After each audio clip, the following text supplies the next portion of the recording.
Hey guys, we are back to do our second Appalachian culture book for our One Book, One School for our kindergarten, first, and second graders. This is one of my favorite books because it reminds me a lot of my family. When I grew up, my family didn't really live in the mountains per se, but I do have Appalachian culture in my history, in my relatives, and many of the things in these books are things that my family used to do when I was a child. So, this is a story about a child growing up who lives in the mountains and basically lives the lifestyle of people who grew up in Appalachia. So, this is called When I Was Young in the Mountains by Cynthia Rylant. When I was young in the mountains, Grandfather came home in the evening covered with the black dust of a coal mine. Only his lips were clean, and he used them to kiss the top of my head. So, when I was a baby, the very first town that I lived in was a coal mine town. And I went back and visited it lately, just about a week or so ago, and actually went into a coal mine. So lots of Appalachian families made their living by the men and boys working in coal mines.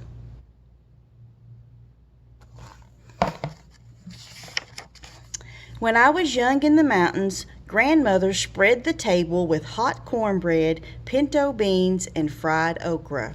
Lots of people around here still have beans and cornbread as meals.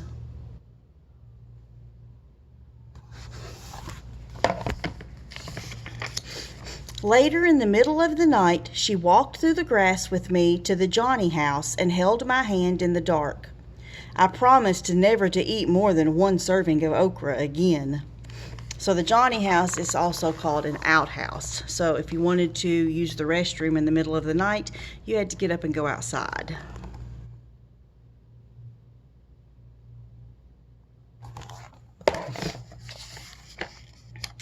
When I was young in the mountains, we walked across the cow pasture and through the woods carrying our towels. The swimming hole was dark and muddy, and we sometimes saw snakes, but we jumped in anyway.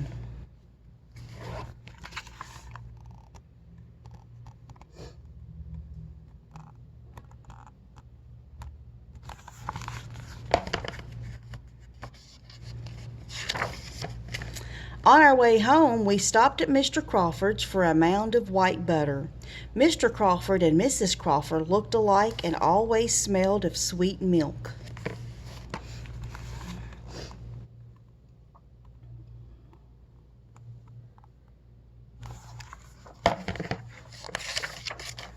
When I was young in the mountains, we pumped pails of water from the well at the bottom of the hill and heated the water to fill round tin tubs for our baths. And my grandfather, who lived in a holler in Menifee County, he actually had an old water pump like this that was used for a long time when I was a child until they got running water in that area.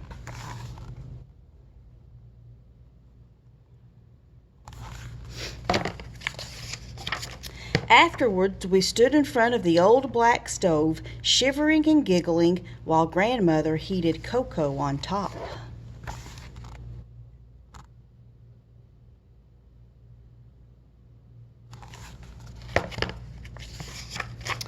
When I was young in the mountains, we went to church in the schoolhouse on Sundays, and sometimes walked with the congregation through the cow pasture to the dark swimming hole for baptisms.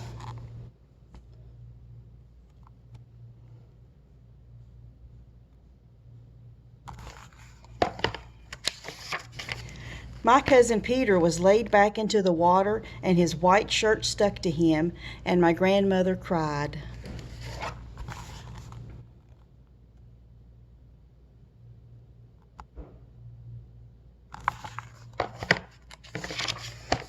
When I was young in the mountains, we listened to frogs sing at dusk and awoke to cowbells outside our windows. Sometimes a black snake came in the yard, and my grandmother would threaten it with a hoe.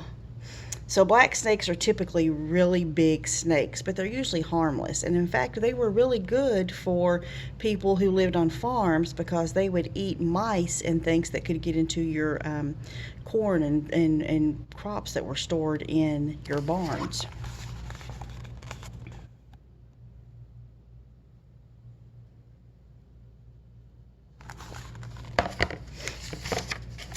If it did not leave, she used the hoe to kill it.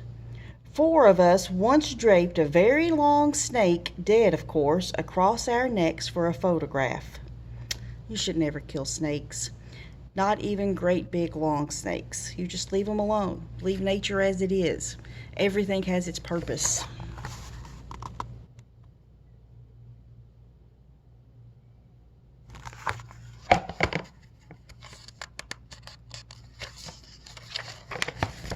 When I was young in the mountains, we sat on the porch swing in the evenings, and Grandfather sharpened my pencils with his pocket knife. Grandmother sometimes shelled beans and sometimes braided my hair. The dogs lay around us and the stars sparkled in the sky. A bob white whistled in the forest. Bob, bob, bob white. That's a bird.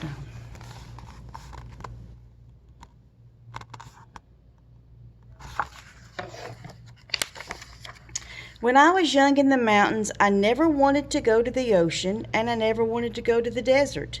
I never wanted to go anywhere else in the world, for I was in the mountains, and that was always enough.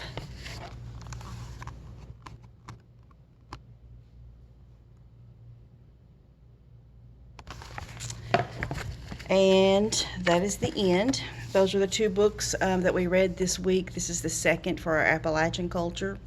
My challenge for you is to get with your family and to try to cook some kind of an Appalachian food. Make a pone of cornbread, which is a skillet of cornbread, or cook some brown beans, or get on the internet and Google Appalachian foods and find something that you might like to try and cook it with your family this week. Talk to you guys later. Next week we will start Native American culture. Bye bye.